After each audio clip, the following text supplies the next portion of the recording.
So please inhale deeply for me.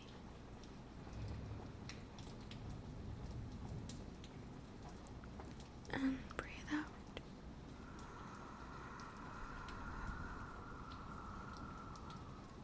Inhale deeply.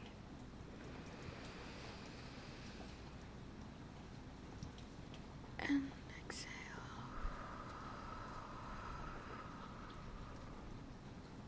Inhale.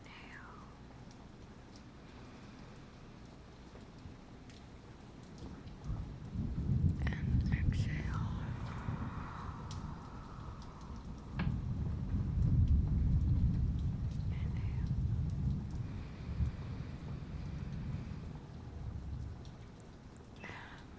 Exhale.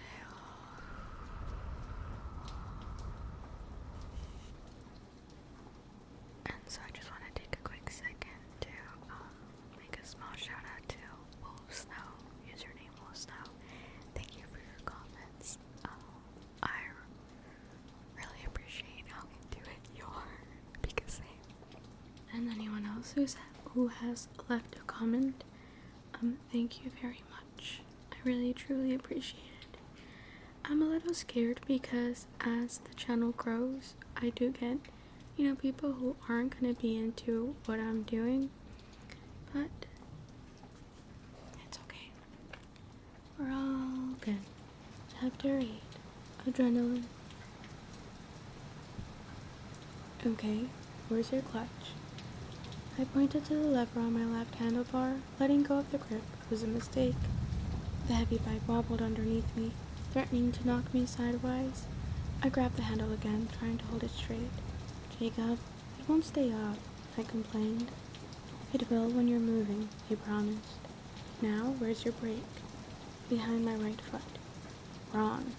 He grabbed my right hand and curled my fingers around the lever over the throttle.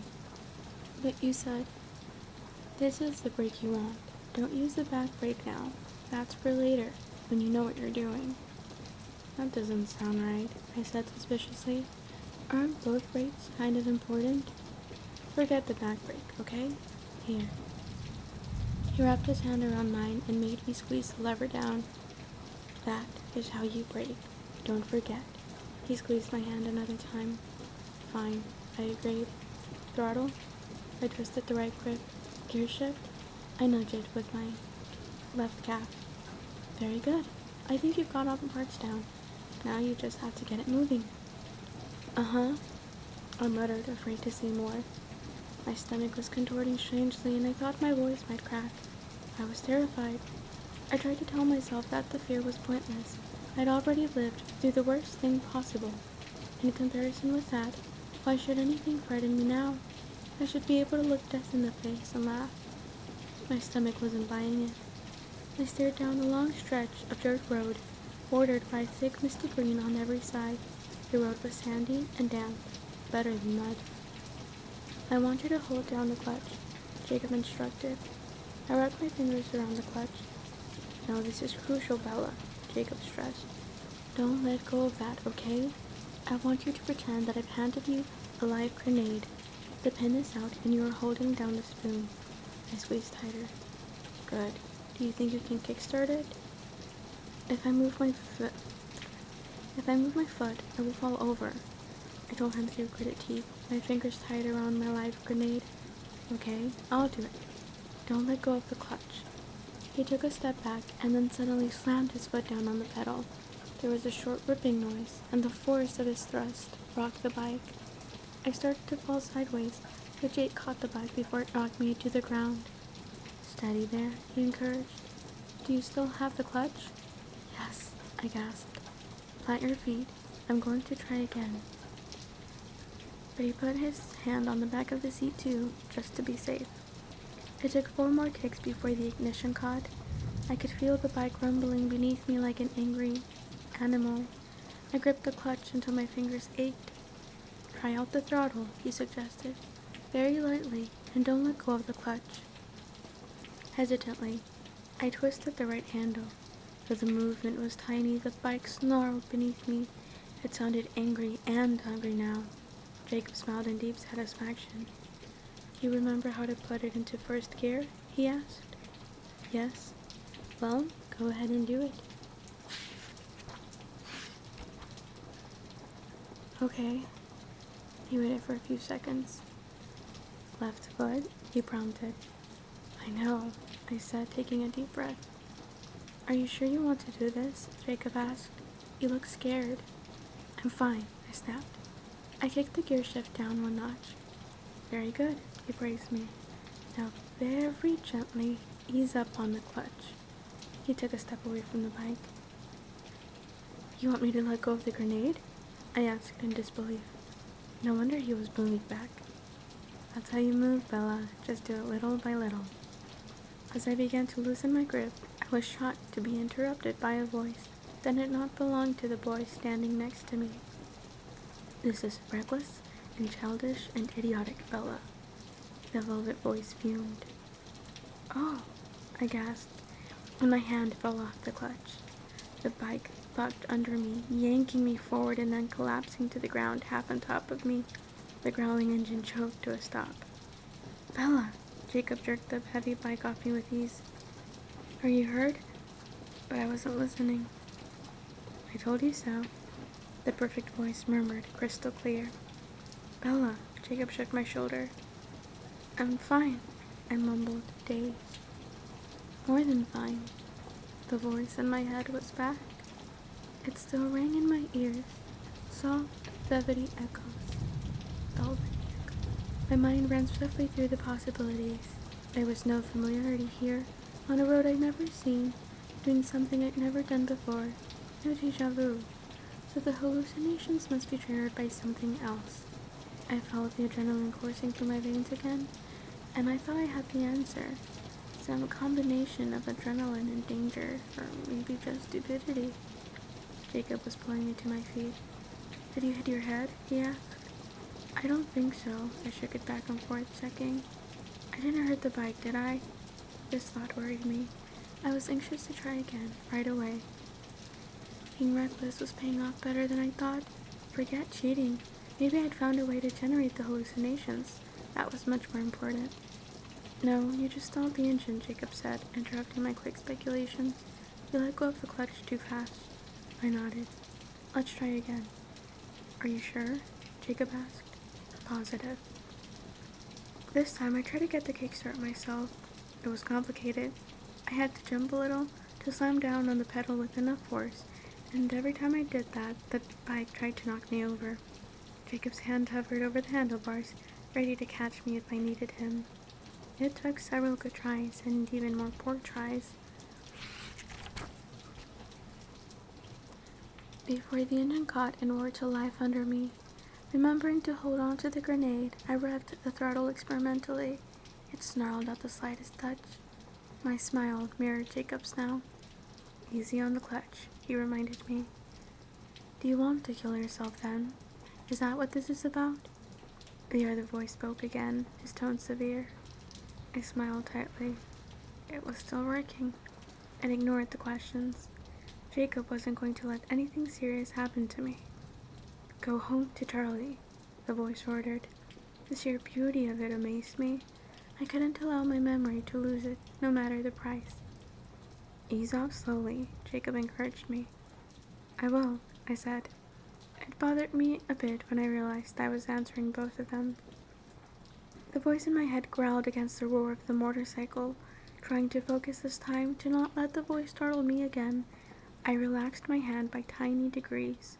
Suddenly, the gear caught and wrenched me forward, and I was flying. There was wind that wasn't there before, blowing my skin against my skull and flinging my hair back behind me with enough force that it felt like someone was tugging on it. It left my stomach back at the starting point. The adrenaline coursed through my body, tingling in my veins. The trees raced past me, blurring into a wall of green. But this was only first gear. My foot itched toward the gear shift as I twisted for more gas. No, Bella, the angry, honey-sweet voice ordered in my ear. Watch what you're doing. It distracted me enough from the speed to realize that the road was starting a slow curve to the left, and I was still going straight. Jacob hadn't told me how to turn. Brakes, brakes, I muttered to myself, and I instinctively slammed down with my right foot like I would in my truck. The bike was suddenly unstable underneath me, shivering first to one side and then the other. It was dragging me toward the green wall and I was going too fast. I tried to turn the handlebar the other direction, and the sudden shift of my weight pushed the bike toward the ground, still spinning toward the trees. The motorcycle landed on top of me again, roaring loudly, pulling me across the wet sand until it hit something stationary. I couldn't see. My face was smashed into the moss. I tried to lift my head, but there was something in the way. I was dizzy and confused. It sounded like there were three things snarling: the bike over me, the voice in my head, and something else. "Bella!" Jacob yelled, and I heard the roar of the other bike cut off. The motorcycle no longer pinned me to the ground, and I rolled over to breathe. All the growling went silent. "Wow," I murmured. I was thrilled. This had to be it. Esta loca. The recipe for hallucinations. I'm trying to... Okay. He's crazy. Like, is that okay? Adrenaline plus danger plus stupidity. Something close to that, anyway. Bella. Jacob was crouching over me anxiously. "Bella, are you alive?" "I'm great." I enthused. I flexed my arms and legs. Everything seemed to be working correctly. "Let's do it again." "I don't think so." Jacob still sounded worried. "I think I'd better drive you to the hospital first." "I'm fine." Bella, you've got a huge cut on your forehead, and it's gushing blood," he informed me. I clapped my hand over my head. Sure enough, it was wet and sticky. I could smell nothing but the damp moss on my face, and that held off the nausea. "Oh, I'm so sorry, Jacob." I pushed hard against the gash as if I could force the blood back inside my head. "Why are you apologizing for bleeding?" he wondered, as he wrapped a long arm around my waist and pulled me to my feet. "Let's go. I'll drive." He held out his hand for the keys. "What about the bikes?" I asked, handing them over. He thought for a second. "Wait here, and take this." He pulled out his t-shirt, already spotted with blood, and threw it to me. I wadded it up and held it tightly to my forehead. I was starting to smell the blood. I breathed deeply through my mouth and tried to concentrate on something else. Jacob jumped on the black motorcycle, kicked it to a start in one try, and raced back down the road, spraying sand and pebbles behind him. He looked athletic and professional as he leaned over the handlebars, head low, face forward, his shiny hair whipping against the russet skin of his back. My eyes narrowed enviously.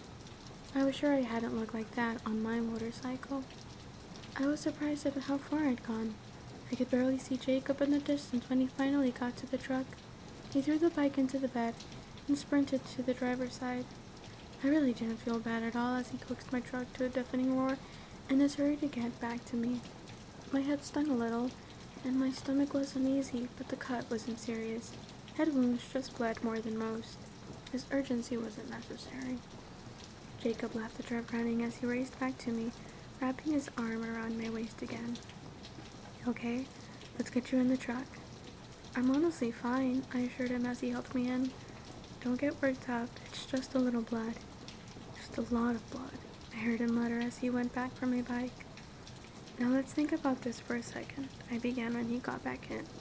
"If you take me to the ER like this, Charlie is sure to hear about it." I glanced down at the sand and dirt caked into my jeans. "Bella, I think you need stitches. I'm not going to let you bleed to death." "I won't," I promised.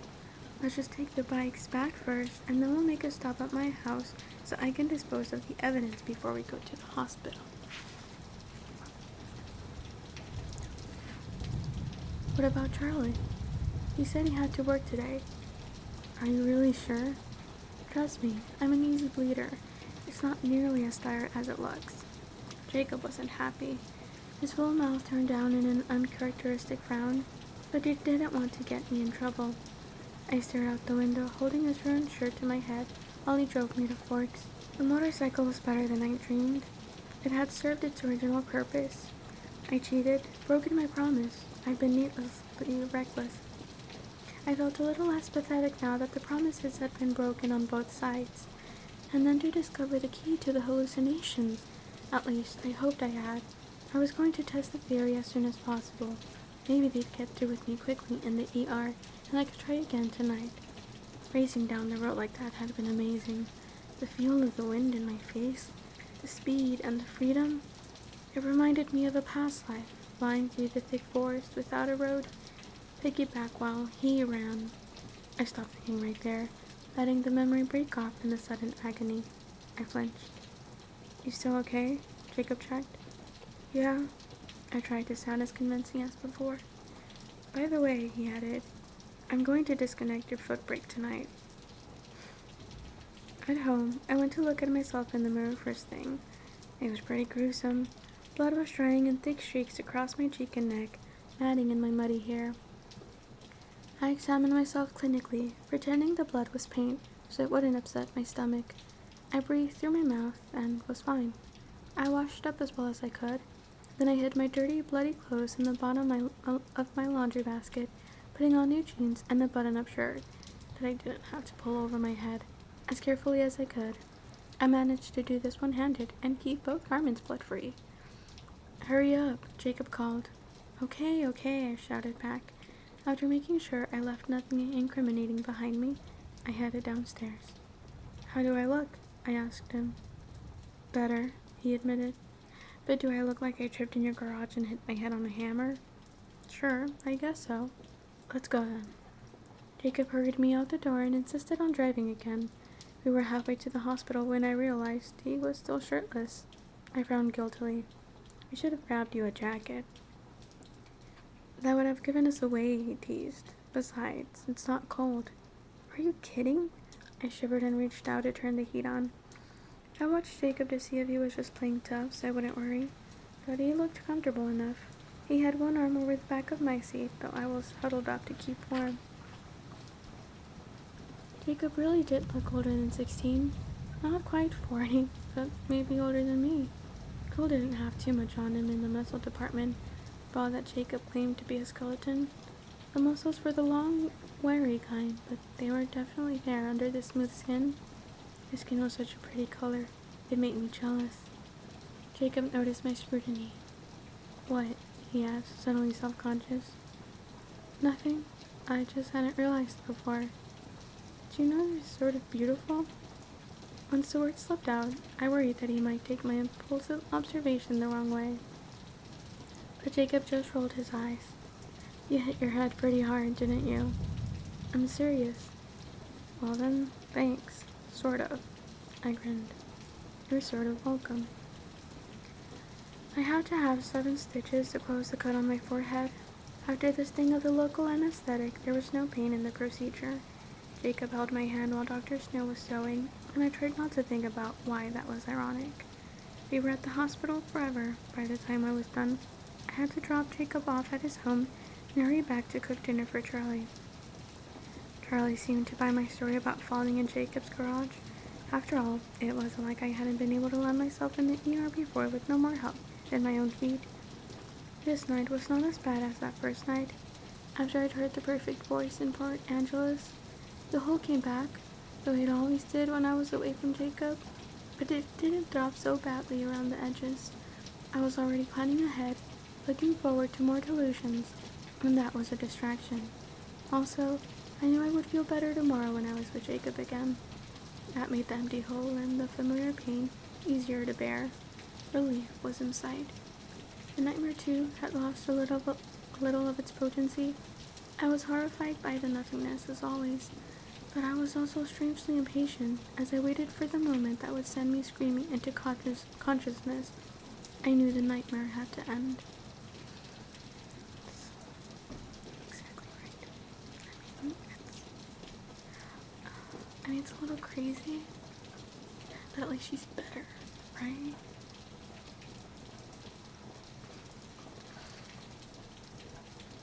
The next Wednesday, before I could get home from the ER, Dr. Durandi called to warn my father that I might possibly have a concussion and advised him to wake me up every 2 hours through the night to make sure it wasn't serious. Charlie's eyes narrowed suspiciously at my weak explanation about tripping again. "Maybe you should just stay out of the garage altogether, Bella," he suggested that night during dinner. I panicked, worried that Charlie was about to lay down some kind of edict that would prohibit La Push, and consequently my motorcycle, and I wasn't giving it up. I'd had the most amazing hallucination today.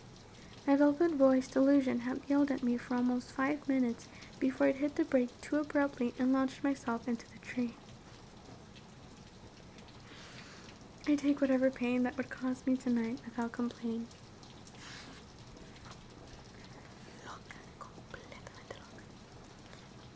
To a point that is not okay. I have an issue with this, Bella. You're better than this. This didn't happen in the garage, I protested quickly. We were hiking, and I tripped over a rock. Since when do you hike? Charlie asked skeptically. Working at Newton's was bound to rub off sometime, I pointed out. Spend every day selling all the virtues of the outdoors. Eventually you get curious. Charlie glared at me, unconvinced. I'll be more careful, I promise, surreptitiously crossing my fingers under the table. I don't mind you hiking right there around the push, but keep close to town, okay? Why? Well, we've been getting a lot of wildlife complaints lately. The forestry department is going to check into it, but for the time being... Oh, the big bear, I said with sudden comprehension. Yeah, some of the hikers coming through Newton's have seen it. Do you think there's really some giant mutated grizzly out there? His forehead creased. There's something. Keep it close to town, okay? Sure, I said quickly. He didn't look completely appeased. Charlie's getting nosy, I complained to Jacob when I picked him up after school Friday.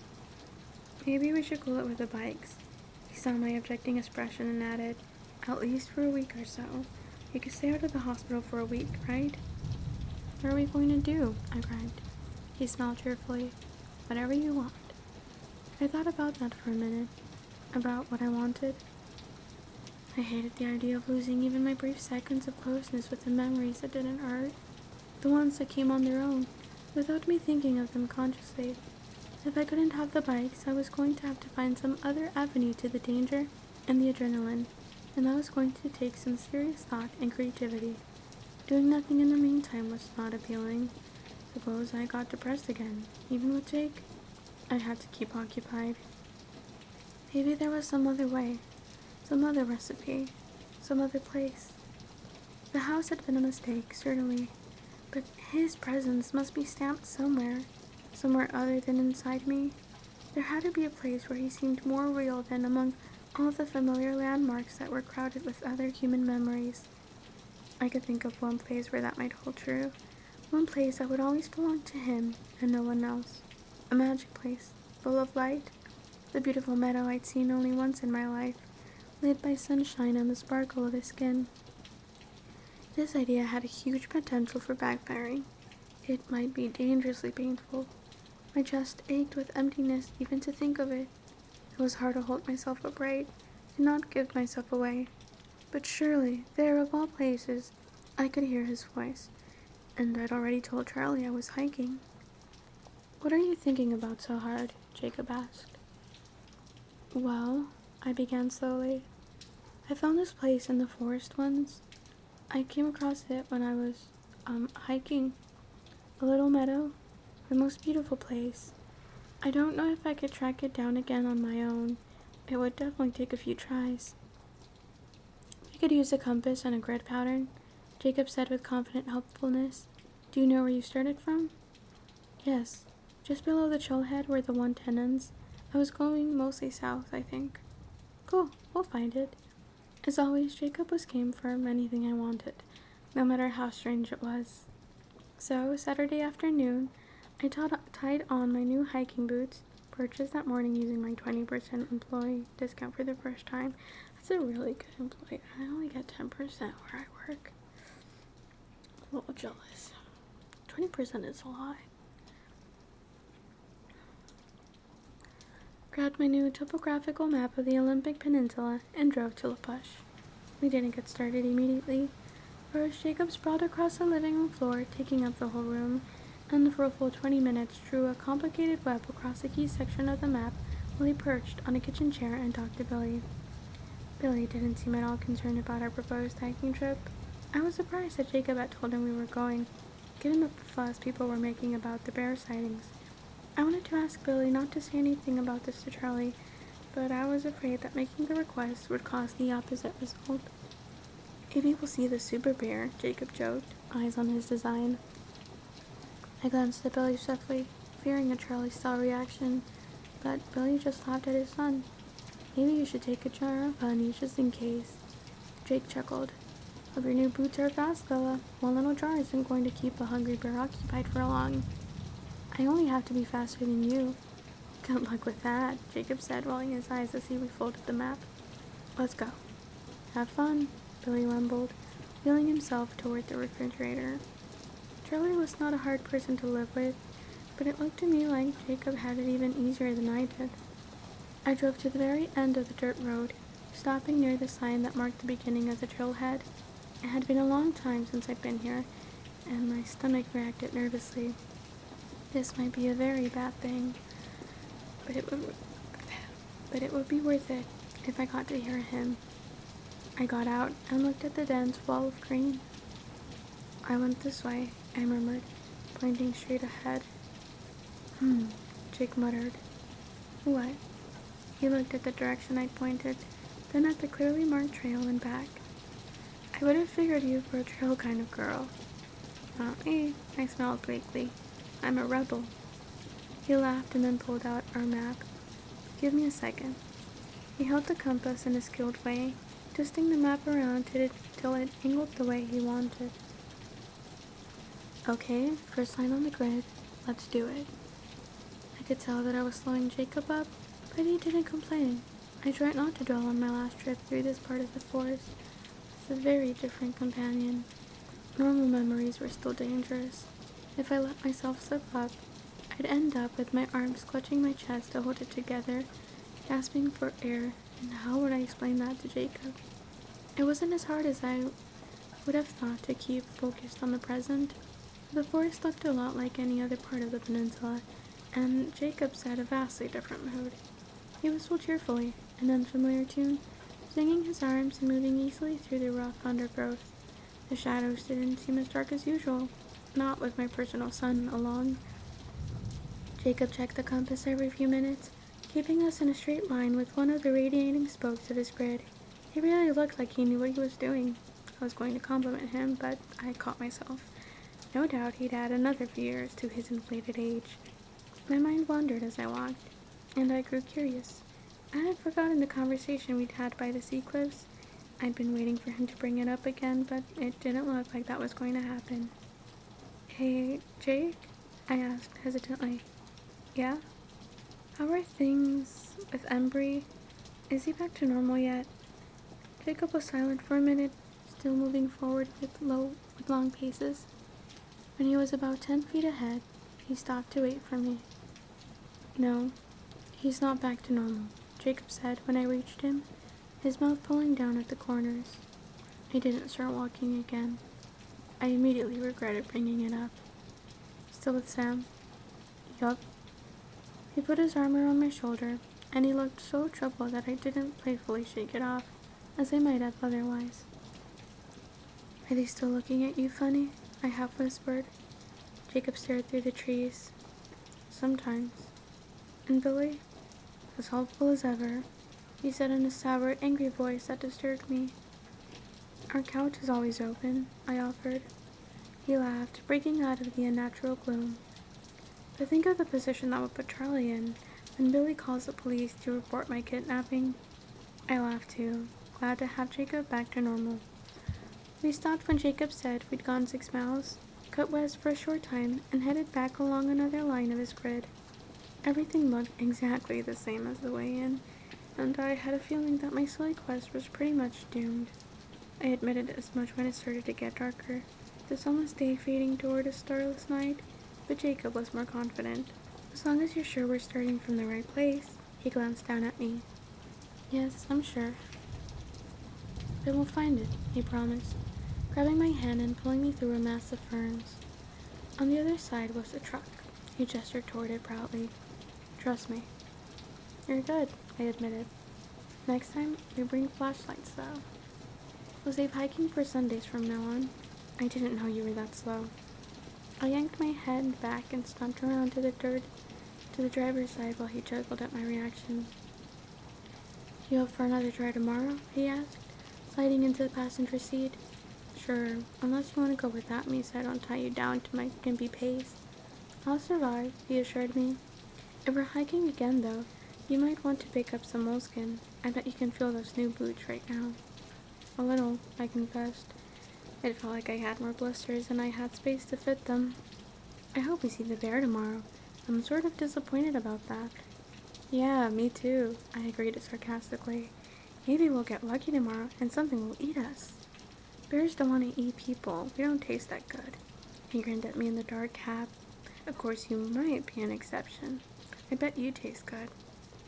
Thanks so much, I said, looking away. He wasn't the first person to tell me that. Funny. And that, ladies and gentlemen, is chapter 8. Oh, no.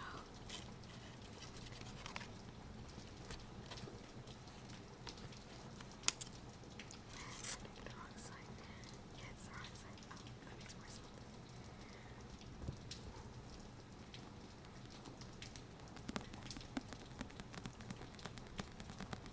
I haven't done book tapping in a while. Did you guys like the book tapping?